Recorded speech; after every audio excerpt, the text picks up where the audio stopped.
Hello everyone, कैसे हैं आप सभी। उम्मीद करते हैं आप सभी अच्छे होंगे।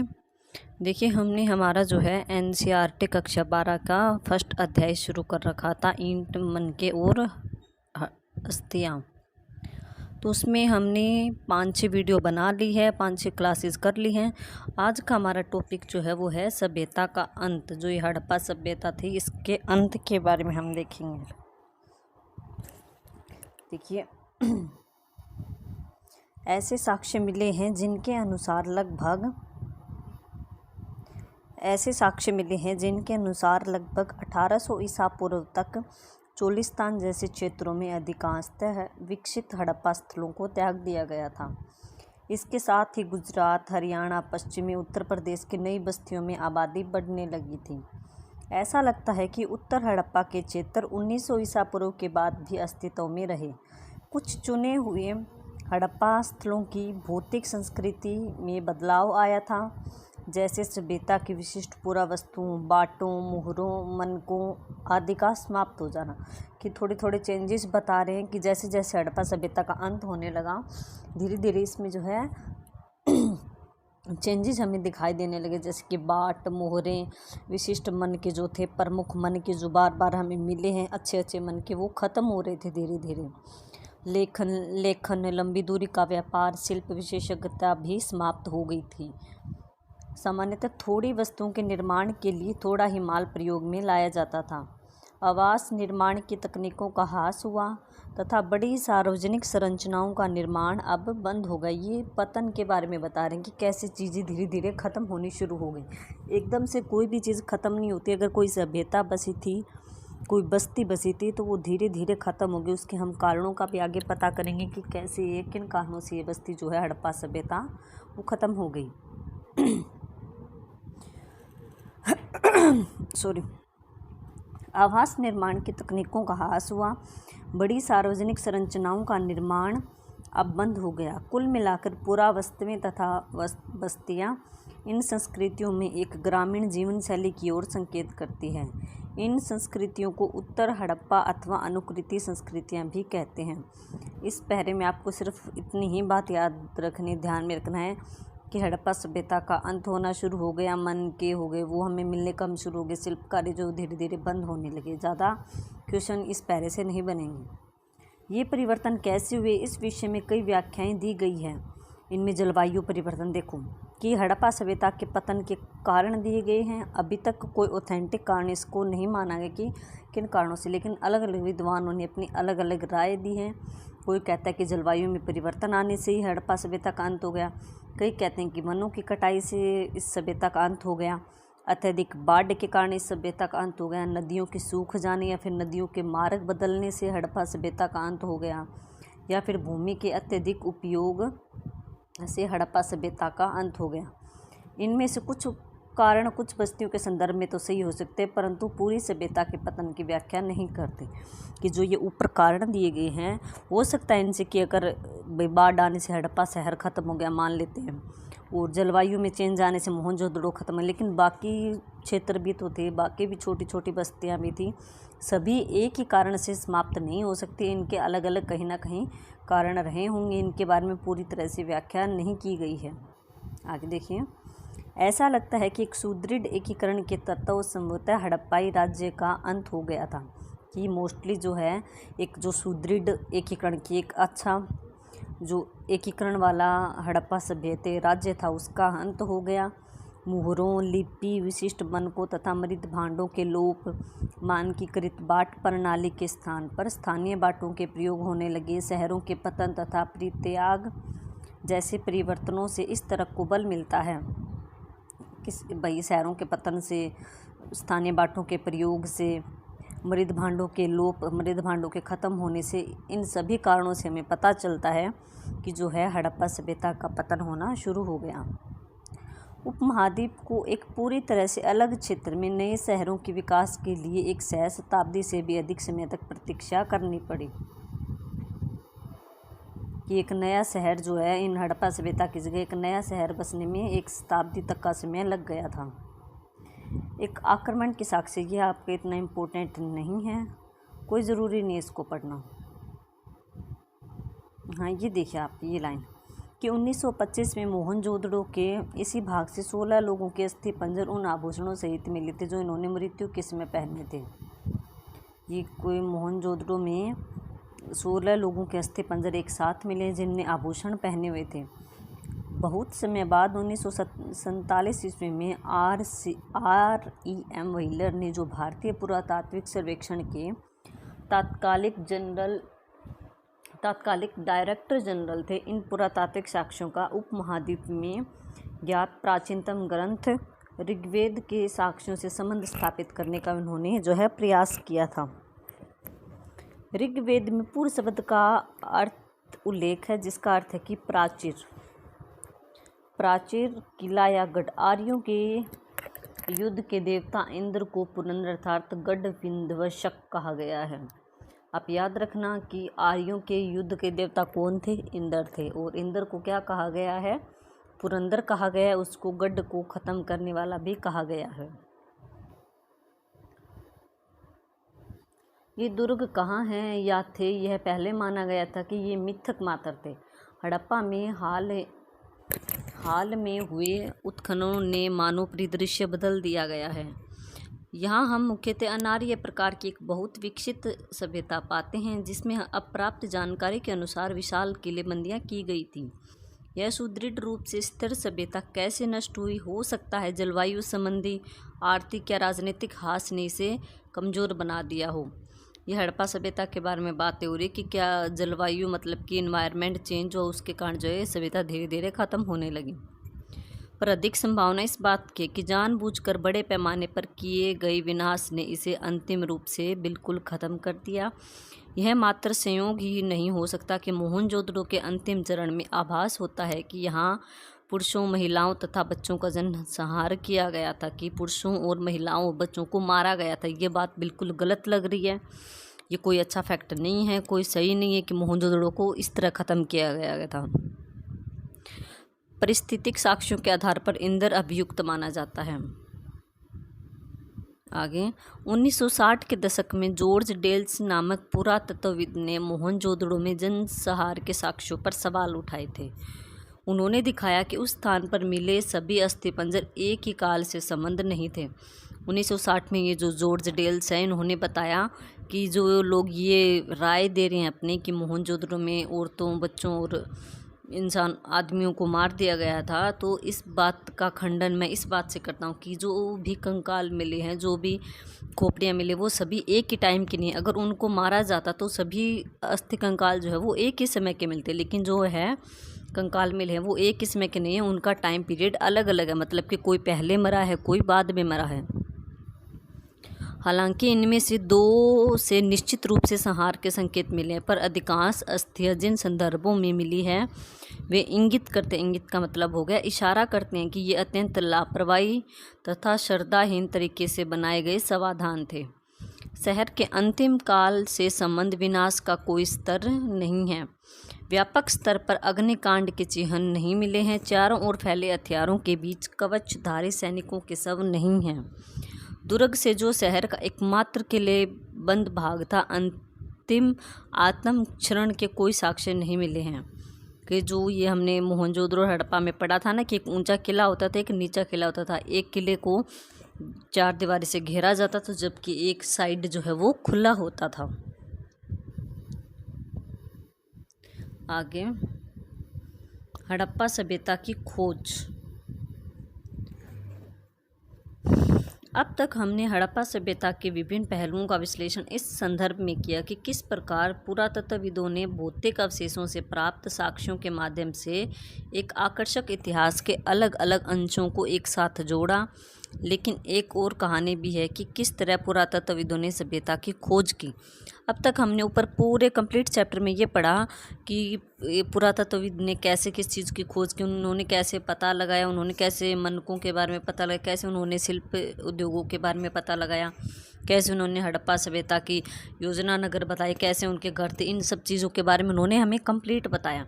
लेकिन अभी तक हमने ये नहीं पढ़ा कि इनकी खोज पुरातत्वविदों ने बिल्कुल स्टार्टिंग से कैसे की थी, उनको कैसे पता चला कि ये बस्ती यहाँ पर है। अब इसके बारे में हम देखेंगे खोज की। किस प्रकार कि जब हड़प्पा सभ्यता के शहर नष्ट हो गए तो लोग धीरे धीरे उनके विषय में सब कुछ भूल गए। जब लोगों ने इस क्षेत्र में सहस्त्राब्दियों बाद रहना आरंभ किया तब वे यह नहीं समझ पाए कि बाढ़ या मिट्टी के कटाव के कारण या खेत की जुताई किसमें या फिर खजाने के लिए खुदाई किसमें यदा कदा धरती की सतह पर आने वाली अपरिचित वस्तुओं का क्या अर्थ लगाया जाए। मतलब कि हड़प्पा सभ्यता ख़त्म हो गई, एक शताब्दी बीत गई, मतलब कि 100 साल बीत गए। जब इस 100 साल बीत जाने के बाद वहाँ पर अन्य लोगों ने रहना शुरू किया तो उनको वो ज़मीन उबड़ खाबड़ लगी, लेकिन उन्होंने समतल करके वहाँ पर रहना शुरू कर दिया। उन्होंने उनके कारण का पता नहीं लगाया कि कैसे जो है ये उबड़ खाबड़ है, कहाँ पर ये ऐसे खुदाई है, इन्होंने ये पता नहीं लगाया। उनको अर्थ समझ में नहीं आ रहा कि ये ऐसे कैसी ज़मीन है। एक कनिंघम का भ्रम। जब भारतीय पुरातात्विक सर्वेक्षण के सबसे पहले डायरेक्टर थे जनरल कनिंघम, उन्होंने ही उत्खनन करवाया था। 19वीं शताब्दी के मध्य में पुरातात्विक उत्खनन आरंभ करवाया। उत्खनन का अर्थ होता है खुदाई प्रारंभ करवाना, कि जो हड़प्पा सभ्यता थी जो नष्ट हो गई थी बाढ़ के कारण मान लो या फिर किसी चीज़ के कारण, भूकंप के कारण, तो जो उसके ऊपर रेत की परत जम गई थी उस चीज़ की खुदाई के माध्यम से पता लगाना कि इसके नीचे क्या चीज़ है, कितनी पुरानी चीज़ें इनके नीचे में, वो खुदाई के माध्यम से ही हमें पता चलेगी। तो खुदाई का काम जो है सबसे पहले किया था डायरेक्टर जनरल कनिंघम ने। तब पुरातत्वविद अपने अन्वेषणों के मार्गदर्शन के लिए लिखित स्रोतों का प्रयोग अधिक पसंद करते थे। अन्वेषण मतलब खोज के लिए जो लिखित साहित्य उनको मिलते थे उनको ये ज़्यादा प्रयोग में लाते थे। यहाँ तक कि कनिंघम की मुख्य रुचि भी आरंभिक ऐतिहासिक तथा उसके बाद के कालों से संबंधित पुरातत्व में थी। आरंभिक बस्तियों की पहचान के लिए उन्होंने 4वीं से 7वीं शताब्दी ईस्वी के बीच उपमहाद्वीप में आए चीनी बौद्ध तीर्थयात्रियों द्वारा छोड़े गए वृत्तांतों का प्रयोग किया। कि जब कनिंघम ने 19वीं शताब्दी में खुदाई करनी शुरू की तो उसने जो है जो हड़प्पा सभ्यता किसमें बाहर से जो यात्री आए थे या फिर उसके बाद की जो बस्तियां बसी थी उसमें जो यात्री आए थे उन्होंने जो उनकी अपनी किताबों में जो लिखा था उन किताबों को पढ़कर उन किताबों के अंदर पढ़कर उन तथ्यों के आधार पर अपना जो है उन्होंने वृत्तांत अपने तथ्यों के आधार पर अपनी बात रखी कि ऐसे ऐसे हुआ था। कनिंघम ने अपने सर्वेक्षणों के दौरान, सर्वेक्षण होता है खोज के दौरान, मिले अभिलेखों का संग्रहण किया, मतलब कि अभिलेखों को इकट्ठा किया, प्रलेखन किया, उनको दोबारा से अच्छी तरह से लिखा और तथा उनका अनुवाद भी किया, मतलब कि उनको हमारी भारतीय भाषा हिंदी या फिर अंग्रेजी में लिखा। उत्खनन मतलब कि खुदाई के समय वे ऐसी पुरानी वस्तुओं को खोजने का प्रयास करते थे जो उनके विचार में सांस्कृतिक महत्व की थी। कि जो ये कनिंघम थे ये पुरानी वस्तुओं को खोजने का ज़्यादा प्रयास करते थे जिनके विचार में सांस्कृतिक महत्व की थी।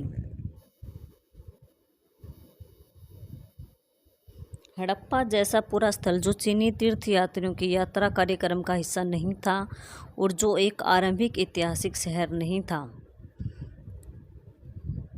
कनिंघम के अन्वेषण के ढांचे में उपयुक्त नहीं बैठा था। इसलिए हालांकि हड़प्पाई पुरावस्तु 19वीं शताब्दी में कभी कभी मिलती थी और इनमें से कुछ तो कनिंघम तक पहुँचे भी थी, फिर भी वह समझ नहीं पाया कि ये पुरावस्तुएं कितनी प्राचीन थी। कि जो हड़प्पा सभ्यता है इस शहर के बारे में जो कनिंघम के पास स्रोत थे, जैसे कि चीनी यात्रियों के वो वृत्तांत पुस्तकें पढ़ रहा था चीनी यात्रियों द्वारा लिखी गई, उनके बारे में हड़प्पा शहर के बारे में ज़्यादा चीज़ें लिखी हुई उसको नहीं मिली। इसलिए कनिंघम ने इस हड़प्पा शहर की तरफ ज़्यादा ध्यान नहीं दिया था। एक अंग्रेज ने कनिंघम को एक हड़प्पाई मुहर दी थी। हड़प्पाई मुहर मतलब कि जिस पर हड़प्पा में उसमें सिक्के चलते थे, मुहर का अर्थ होता है सिक्का। हड़प्पा का एक सिक्का दिया था। उन्होंने मुहर पर ध्यान तो दिया पर उन्होंने एक ऐसे कालखंड में दिनांकित करने का असफल प्रयास किया जिससे वे परिचित थे। ऐसा इसलिए था क्योंकि कई और लोगों की तरह उनका भी यह मानना था कि भारतीय इतिहास का प्रारंभ जो है वो गंगा के घाटे में पनपे पहले शहरों के साथ ही हुआ।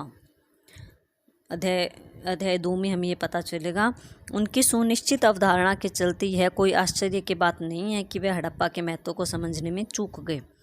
मतलब कहने का टोटल इस पैरे में यही कहने का मतलब है कि हड़प्पा सभ्यता के बारे में डॉक्टर कनिंघम को जो है अच्छी तरह से पता नहीं चल पाया। वो हड़प्पा के बारे में तथ्य खोजने में चूक गए, उन्हें नहीं पता चला, उन्होंने इतना गौर से इसके बारे में अध्ययन नहीं किया। एक नवीन प्राचीन सभ्यता, उससे पहले ये देख लेते हैं बॉक्स। पुरास्थल मतलब कि पुराने स्थल हो गए। टीले जो कि ऊंचे ऊंचे रेत के बने हो बन जाते हैं। स्तर जमीन हो गई। पुरातात्विक पुरास्थल वस्तुओं और संरचनाओं के निर्माण, प्रयोग और फिर उन्हें त्याग दिए जाने से बनते हैं। पुरातात्विक पुरास्थल जो है किससे बनते हैं? वस्तुओं और संरचनाओं के निर्माण, प्रयोग और फिर उन्हें त्याग दिए जाने से बनते हैं। जब लोग एक स्थान पर नियमित रूप से रहते हैं तो भूखंड के अनवरत उपयोग तथा पुनः उपयोग से आवासीय मलबों का निर्माण हो जाता है। मतलब कि जब एक जगह पर लोग रहते हैं तो वहाँ पर नियमित रहने से जो है भूमि का अच्छे से निर्माण हो जाता है और पुनः उपयोग भी हो जाता है, जिन्हें कि टीला कहा जाता है। अल्पकालीन या स्थायी परित्याग की स्थिति में हवा या पानी की क्रियाशीलता और कटाव के कारण भूमि खंड के स्वरूप में बदलाव आ जाता है। इन टीलों में मिले स्तरों से प्राप्त प्राचीन वस्तुओं से आवास का पता चलता है। ये स्तर एक दूसरे से रंग, प्रकृति और इनमें मिली पुरावस्तुओं के संदर्भ में भिन्न होते हैं। परित्यक्त स्तरों, जिन्हें बंजर स्तर कहा जाता है, की पहचान इन सभी लक्षणों के अभाव से की जाती है। सामान्य तौर पर सबसे निचले प्राचीनतम और सबसे ऊपरी नवीनतम होते हैं। इन स्तरों के अध्ययन को स्तर क्रम विज्ञान कहा जाता है। स्तरों में मिली पुरावस्तुओं को विशेष सांस्कृतिक कालखंडों से संबंध किया जा सकता है, जिससे एक पुरास्थल का पूरा सांस्कृतिक क्रम पता किया जा सकता है। इतना इम्पोर्टेंट नहीं है, इसमें कुछ क्वेश्चन निकलने जैसा। देखिए, एक नवीन प्राचीन सभ्यता को देख लेते हैं। कालांतर में 20वीं शताब्दी के आरंभिक दशकों में दयाराम साहनी, ये नाम आप सबसे ज़्यादा इम्पोर्टेंट है, इस नाम को कभी मत भूलना, दयाराम साहनी, क्योंकि इन्होंने ही हड़प्पा सभ्यता की खोज की थी। हड़प्पा के शहर को सबसे पहले इन्होंने ही खोजा था। दयाराम साहनी याद रखना। जैसे पुरातत्वविदों ने हड़प्पा में मोहरे खोज निकाली, जो निश्चित रूप से आरंभिक ऐतिहासिक स्तरों से कहीं अधिक प्राचीन स्तरों से संबंध थे। अब इनके महत्व को समझा जाने लगा। मतलब कि दयाराम साहनी ने जब हड़प्पा से मोहरे या सिक्कों को खोज लिया तो इन हड़प्पा के सिक्कों या मोहरों का अब महत्व समझ आने लगा पुरातत्वविदों को। उसके बाद एक अन्य पुरातत्व आते हैं, राखाल दास बनर्जी ने भी हड़प्पा से मिली मोहरों के समान मोहरें मोहनजोदड़ो से खोज निकाली, जिससे अनुमान लगाया गया कि ये दोनों पुरास्थल एक ही पुरातात्विक संस्कृति के भाग थे। तो हमने दो नए नाम देखे, इन दो नए नाम को आप कभी मत भूलना कि हड़प्पा सभ्यता की खोज किसने की? दयाराम साहनी ने। मोहनजोदड़ो की खोज किसने की थी?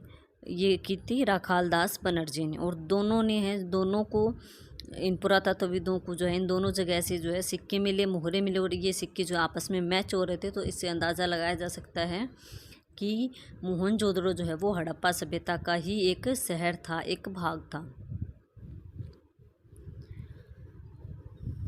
इन्हीं खोजों के आधार पर 1924 में भारतीय पुरातात्विक सर्वेक्षण के डायरेक्टर जनरल जॉन मार्शल ने पूरे विश्व के समक्ष सिंधु घाटी में एक नवीन सभ्यता की खोज की घोषणा कर दी। कि जो एक डायरेक्टर थे पुरातात्विक सर्वेक्षण, मतलब कि पुरानी चीज़ों की खोज के जो एक डिपार्टमेंट था पुरानी चीज़ों को खोजने का, उनके डायरेक्टर का नाम था जॉन मार्शल। उन्होंने जो है न्यूज़ में ऐलान करवा दिया कि जो है नवीन सभ्यता की खोज की जाएगी सिंधु घाटी में एक। जैसा कि S.N. Rao the story of Indian archaeology में लिखते हैं, मार्शल ने भारत को जहाँ पाया था उससे 3000 वर्ष पीछे छोड़ा। ऐसा इसलिए था क्योंकि मेसोपोटामिया के पुरास्थलों में हुए उत्खननों से हड़प्पा पुरास्थलों पर मिली मोहरों जैसे पर तब तक पहचानी न जा सकी मोहरें मिली। मतलब ये कह रहा है कि मेसोपोटामिया और हड़प्पा सभ्यता से ऐसी मोहरें मिली जबकि उनको तब तक पहचाना नहीं जा रहा था। इस प्रकार विश्व को न केवल एक नई सभ्यता की जानकारी मिली, पर यह भी कि वह मेसोपोटामिया के समकालीन थे। जब ये सर जॉन मार्शल ने घोषणा की थी तो उसमें जो है लोगों को सिंधु सभ्यता इस सभ्यता के बारे में भी जानकारी मिली और एक ये जानकारी भी मिली थी कि सिंधु घाटी सभ्यता जो है वो मेसोपोटामिया की सभ्यता के समकालीन थी। दोनों साथ साथ चल रही थी विश्व में। भारतीय पुरातात्विक सर्वेक्षण के डायरेक्टर जनरल के रूप में जॉन मार्शल का कार्यकाल वास्तव में भारतीय पुरातत्व में एक व्यापक परिवर्तन का काल था। वे भारत में कार्य करने वाले पहले पेशेवर पुरातत्वविद थे। वे यहाँ पर यूनान व क्रीट में अपने कार्यों का अनुभव भी लाए।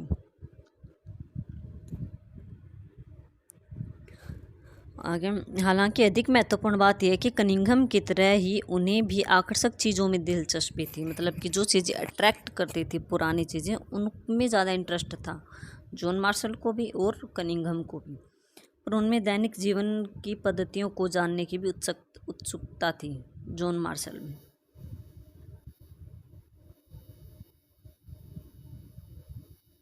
ये ज़मीन का स्तर दिखाया गया, इसमें कुछ खास नहीं है। आगे, ईंट मन की तथा अस्थियाँ। आगे, मार्शल पूरा स्थल के स्तर विन्यास को पूरी तरह अनदेखा कर पूरे टीले में समान परिमाण वाले नियमित क्षैतिज इकाइयों के साथ साथ उत्खनन करने का प्रयास करते थे। इसका यह अर्थ हुआ कि अलग अलग स्तरों से संबंध होने पर भी एक इकाई विशेष से प्राप्त सभी पुरावस्तुओं को सामूहिक रूप से वर्गीकृत कर दिया जाता था। परिणाम स्वरूप इन खोजों के संदर्भ के विषय में बहुमूल्य जानकारी हमेशा के लिए लुप्त हो जाती थी। यहाँ से आपका कोई क्वेश्चन नहीं निकलेगा, उतना इम्पोर्टेंट नहीं है। हड़प्पा में व्हीलर, इसको देख लो।